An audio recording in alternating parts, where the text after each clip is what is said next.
আপনারা শত শত মসজিদ ভেঙে মন্দির বানান, গরুর মাংস খাওয়ার অপরাধে নিরপরাধ মানুষকে পিটিয়ে মেরে ফেলেন। আগে নিজের দেশ সামলান, শান্তিরক্ষী বাহিনী আপনার দেশ ইন্ডিয়াতে মোতায়েন করুন।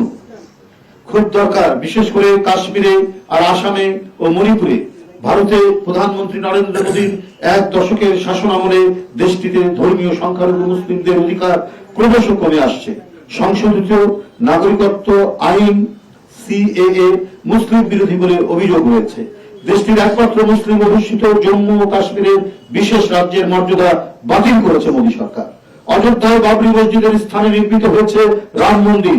একদিকে রাজ্যে গরুর মাংস বিক্রি করা নিষিদ্ধ করা হয়েছে, মুছে ফেলার উদ্যোগ নেওয়া হয়েছে মুঘল আমলের বিভিন্ন নাম ও স্মৃতিচিহ্ন। যুক্তরাষ্ট্রের মানবাধিকার প্রতিবেদনেও ধর্মীয় সংখ্যালঘুদের অধিকার লঙ্ঘিত হচ্ছে বলে উঠে এসেছে। সব মিলিয়ে ধর্মীয় জনগোষ্ঠী হিসেবে সেখানকার মুসলিমরা প্রতিনিয়ত বিভিন্ন নিপীড়নের শিকার হচ্ছে। আন্তর্জাতিক মানবাধিকার সংগঠন হিউম্যান রাইটস ওয়াচ জানিয়েছে, ভারতে গত লোকসভা নির্বাচনের আগে প্রধানমন্ত্রী নরেন্দ্র মোদীর 63% ভাষণ ছিল ঘৃণা উদ্রেককারী।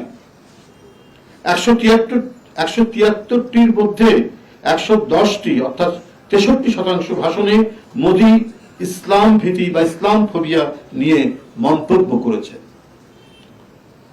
বন্ধুরা, ভারতে প্রতিনিয়ত মুসলিম নির্যাতন সহ মসজিদ ধ্বংস করা হচ্ছে। যারা নিজের দেশে সংখ্যালঘুদের উপর নির্যাতন চালাচ্ছে তাদের কোনো নৈতিক অধিকার নেই বাংলাদেশের সংখ্যালঘুদের নিয়ে কথা বলার। আমরা ভারতের উগ্রবাদী সরকার ও উগ্রবাদী হিন্দু কর্তৃক ভারতের সংখ্যালঘুদের উপর নির্যাতন, হত্যা, অধিকার লঙ্ঘনের তীব্র নিন্দা জানাচ্ছি। আমরা আন্তর্জাতিক মানবাধিকার সংগঠনগুলোর প্রতি আহ্বান জানাই, ভারতের যে রাজ্যগুলোতে সংখ্যালঘুদের উপর নির্যাতন হচ্ছে তার তদন্ত করুন। শিখদের কি অবস্থা? কানাডা তাদের দেশে আপনাদের নিষিদ্ধ করে দিয়েছে। আপনারা কি করেছিলেন এ তো গোটা বিশ্ববাসী জানে।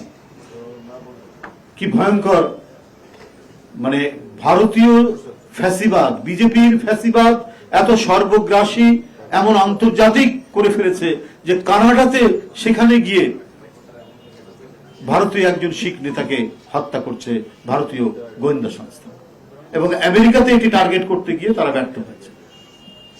এরপরও আপনারা বড় বড় কথা বলবেন।